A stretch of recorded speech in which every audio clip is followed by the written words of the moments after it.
పిల్లలారా, ప్రభువునందు మీ తల్లిదండ్రులకు విధేయులయుండుడి. ఇది ధర్మమే. నీకు మేలు కలుగునట్లు నీ తండ్రిని, తల్లిని సన్మానింపుము. అప్పుడు నీవు భూమి మీద దీర్ఘాయుష్మంతుడవగుదువు.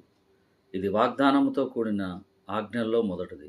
ఎఫెసీయులకు రాసిన పత్రిక 6వ అధ్యాయము 1, 2, 3 వచనాలు. నా ప్రియమైనటువంటి విశ్వాసులారా, ప్రియమైన క్రైస్తవ సంఘమా, ఈనాడు ఎంతమంది మీ తల్లిదండ్రులను సన్మానిస్తున్నారు? ఎంతమంది మీ తల్లిదండ్రులను ఘనపరుస్తున్నారు, ప్రేమిస్తున్నారు? నేటి సంఘాలలో క్రైస్తవులు అని పిలువబడేటువంటి వారు మరి ఎంతోమంది ఉన్నప్పటికీ వారు తల్లిదండ్రులను ప్రేమించటలేదు, ఘనపరచటలేదు. కనీసం కడుపు నిండా భోజనం కూడా పెట్టినటువంటి వారు ఉన్నారు. ఒక ఇంటిలో మరి ఎక్కువ మంది సంతానం ఉంటే తల్లిదండ్రుల్ని ఒక నెల నువ్వు పెంచు, ఒక నెల నేను పెంచుతానని భాగాలు వేసుకునేటువంటి తల్లిదండ్రులు ఉన్నారు. తల్లిదండ్రుల ఆస్తుల మీద ఆధారపడి తల్లిదండ్రులను పెంచేవాళ్ళు ఉన్నారు. తల్లిదండ్రులు ఉద్యోగస్తులైతే వారు పెన్షన్ వారికి వస్తుంది కాబట్టి పెన్షన్ మీద ఆధారపడినటువంటి వారిని, ఆ డబ్బుల మీద ఆధారపడి ఆ డబ్బులను ప్రేమిస్తూ వారిని మరి చూసుకునేటువంటి వారు ఉన్నారు. దేవుడు ఏం చెప్తున్నాడు? నీ తల్లిదండ్రులను సన్మానించమంటున్నారు.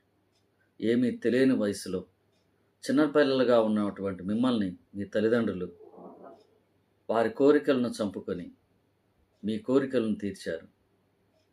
వారి కడుపులు మార్చుకొని మీకు కావలసిన ఆహార పదార్థాలు చేసి పెట్టారు. అయితే ముసలితనంలో వాళ్ళకి ఆసరాగా ఉండాల్సినటువంటి మీరు మీ తల్లిదండ్రులను విడిచిపెడుతున్నారు. అనేక మంది కొట్టడానికి కూడా ఇష్టపడుతున్నారు, వెనకాడటం లేదు.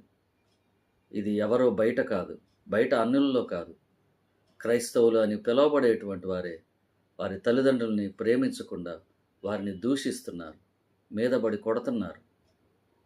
బయటకేమో క్రైస్తవులుగా ఉంటున్నారు, ఇంటిలో చూస్తేనేమో తల్లిదండ్రుల్ని ఇష్టం వచ్చినట్లుగా దూషిస్తున్నారు.